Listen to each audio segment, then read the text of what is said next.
හිරු අවසන් රැස්දාර අකුලා ගන්නා යාමේ මුළු ගම්මානයම අඳුරේ ගිලෙද්දී ඒ අත්හැරදමූ වලව්වේ මැදසාලේ පමණක් අද්භූත පහනක් දැල්වේ. එය දැල්වෙන්නේ කාගේ අතින්ද? ඒ එළියට ඇදී යන කෙනෙකු නැවත ඒම පිණිස පාර කියන්නේ කවුරුන්ද? හීන් සැරේ හමහා සුළං රැල්ල ගතට ගෙන ආවේ අමුතුම සීතලකි. එය සාමාන්‍ය වැහි කාලයේ දැනෙන සීතල නොව මරණමිය කැටිවුණු ඇටමිදුළු පසාරු කරගෙන යන මූසල සීතලකි. ගම්මානයේ නම අඳුරුකන්ද.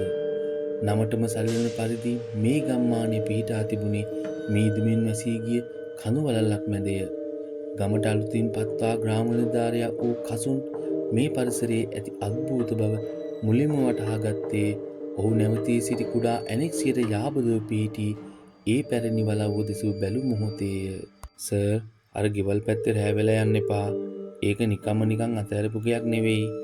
නිවසේ හිමිකරුව සිරිපාල මාමා කසුන්ට අනතුරු ඇඟවූයේ පළමු දිනයේදීමය. ඒ වන විටත් වේලාව සවස 6 පසු වී තිබුණි. ගම්මානයේ පුරා පැතිර ගියේ දැඩි නිශ්ශබ්දතාවකි. රුමින්ගේ රැහැයියන්ගේ හඬ පවා යටපත් කරමින් ඈතින් නැසෙන නරියෙකුගේ හූ හඬ පරිසරය තවමත් බියකරු කළේය. කසුන් සිරිපාල මාමාගේ කතාව එතරම් ගණන් නොගෙන ජනේලේ හැර අර පැරණි වලව්ව දෙස බැලුවේය. ඒ අක්කර ගණනක රබර් වත්තක් මැද තනි වූ කාලය විසින් ගිලගෙන තිබූ දැවැන්ත ගොඩනැගිල්ලකි. වහලේ උළු කැට දි รา පත්ව පිත්තිවල පාසි බැඳී තිබුණද එහි වූ ගාම්භීරත්වය මැකී ගොස් නොතිබිණි. කසුන්ගේ දැස් නතර වූයේ වලව්වේ ප්‍රධාන දොරටුවට ඉහළින් වූ විවෘත ජනේලය වෙතය.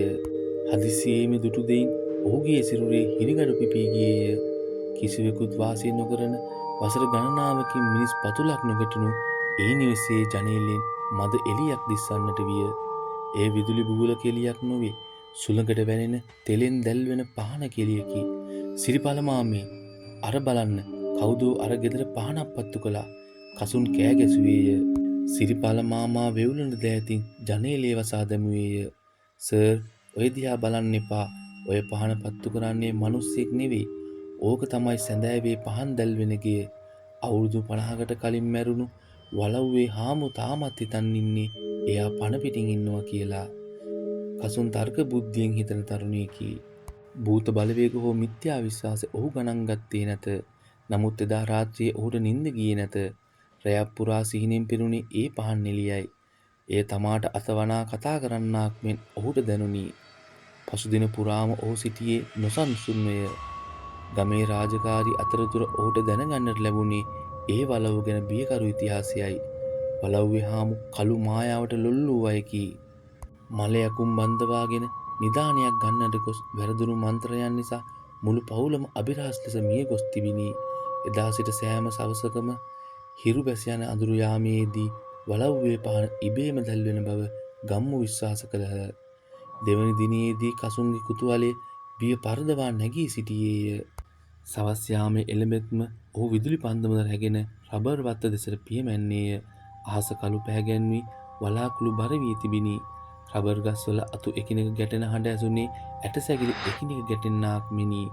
වේලි පරඬැල් මද අඩිය තබන විට නැගුණු චරචර හඬ හැරෙන්නට මුළු පරිසරයම මූසල නිහඬියාවක ගිලී තිබිණි. වලව්වේ ගේට්ටුව මලකඩ කා දි รา පත් වී තිබිණි. ඒ තල්ලු කරද්දි නැගුණු කංකරච්චල් හඬින් කසුන් මදක් ගැස්සී ගියේය. වත්ත පුරාම මාන පඳුරු මිනිස් උසර වැඩී තිබිණි. ඒ අතරින් රිංගා ඉදිරියට යද්දී ඔහුට දැනුනේ කවුරුන් හෝ තමා දෙස බලා සිටින බවකි. සුළගේ අමුතු ගඳක් විය. ඒ කුණු මස්සා පිච්චුණු රෙදි කැබලි මිශ්‍ර වූ පිලි ගඳකි. නිවස ඉදිරිපිටට පැමිණි කසුන් මොහොතක් නතර විය. දැවැන්ත ලී දොරටුව අඩක් විවෘත වී තිබිණි. ඇතුළතින් මද ආලෝකයක් දිස්විය. ඔහුගේ හදව වේගයෙන් ගැහෙන්නට විය. කවුද ඇතුලේ? කසුන් හඬ නැගුවේය. පිළිතුරක් නැත. ඇසුනේ ඔහුගේ හඬේ ප්‍රතිරාවය පමණි. හෙමින් සීරුවේ ඔහු ඇතුළට පියමැනුවේය. ගෙබිම පුරා දූවිලි සහ මකුළු දැල් පිරී තිබිණි. බිත්තිවල එල්ලා තිබූ පැරණි ඡායාරූපවල දැස් පණ ඇති ඒවා මෙන් දිලිසෙන බව ඔහුට දැනිනි. සාලය මැද තිබූ දැවැන්ත ඕලන්ද පන්නේ මේසයක් මත පිත්තල පහනක් දැල්වෙමින් තිබිණි. පුදුමයකි. අවට කිසිදු මිනිස් පුරුටක් නැතත් පහනේ තිරය අලුත්ය. තෙල් පිරී ඉතිරී යයි. පහන් සිරුව නිසලවම කෙලින් ඉහළට දැල්වෙයි. කසුන් පහනට ලං විය. පහනේ තෙල්වල පාට අමුතිය. එය රන්වන් පාට නොව තද රතු පාටිය. ලේ වැනි ද්‍රව්‍යයකි.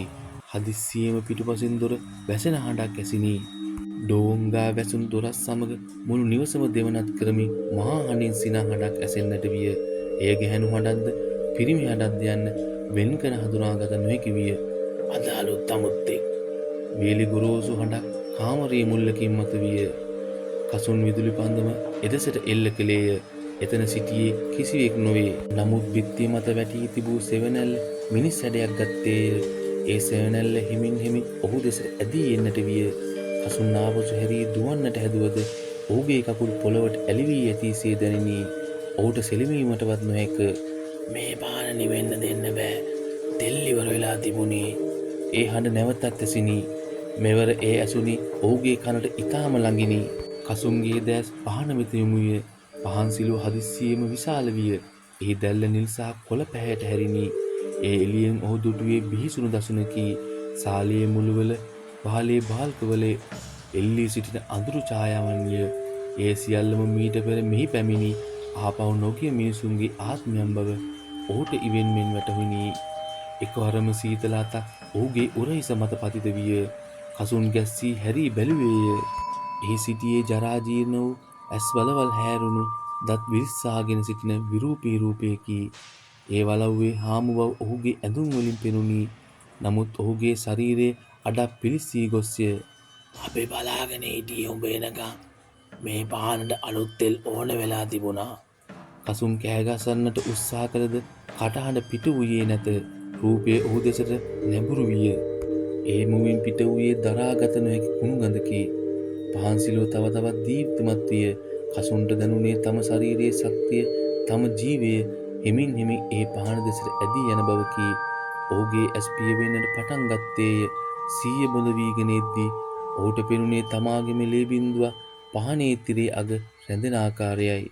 පසුදා උදෑසන ගම්මුන්ට දකින්න ලැබුණි වලව්වේ දොරටු වසල වැටී තිබූ කසුන්ගේ විදුලි පන්දම පමණි. ඔහු ගැන කිසිදු හෝඩුවාවක් නොවීය. පොලිසිය පැමිණ මුළු වත්තම පීරා බැලුවද කසුන්ව සොයාගත නොහැකි විය. ඇතැම් අය කීවේ ඔහු පැන යන්නට ඇති බවයි. නමුත් සිරිපාල මාමා ඇතුළු ගම්මු සත්‍ය දැන සිටියහ. දැන් හපුගල ගමේ අර වලව්ව දෙස බලන්නට කවුරුත් ඉදිතර වන්නේ නැත. ඒත් තවමත් සෑම සැඳෑවකම ඉර අවසන් රැස්දාර අකුලා ගන්නා යාමේ වලව්වේ මැදසාලේ පහන දැල්වෙයි. දැන් මේ පහන වෙනතටත් වඩා දීප්තිමත්ය. එහි දැල්ල නිසලවම කෙලින්ම ඉහළට අතදිගු කරගෙන සිටින්නේ තවත් මග අමුත්තෙකුට පාර කියන්නට මිනි.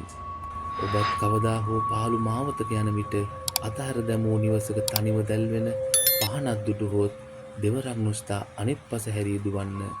මන්දේ ආලෝක ඔබේ ජීවිතයම උරාබොනතුරු බලා සිටින මරණේ දැස් විය හැකි බැවිනි.